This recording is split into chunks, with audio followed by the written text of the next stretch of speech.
Mormons still sing hymns praising Joseph Smith, but the religion he founded today disrespects his legacy in a few key ways. One of these ways is that they slander him as a polygamist.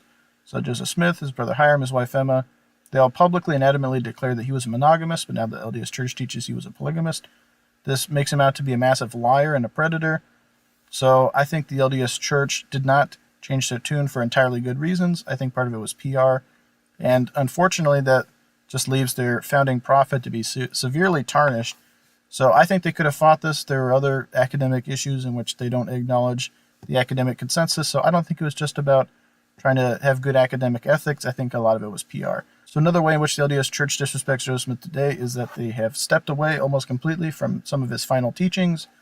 Some of his final sermons, like the King Fall Discourse and the Sermon in the Grove, got into exoteric ideas about the origin of God and the plurality of gods, eternal regression.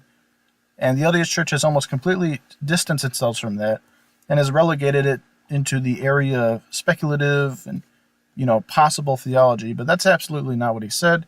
He said, this is completely true. You cannot argue this.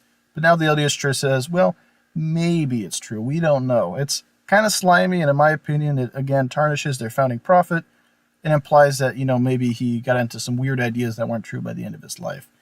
You'd think for these being some of his final teachings, you'd think they'd be the most treasured, but again, they're left in that fuzzy state of possible canonicity because, maybe they're considered too toxic or too weird. But I don't know. In my opinion, it's just disrespectful when he's the founder of your religion. But that's just what I think. Let me know what you think. Thank you for watching. Goodbye.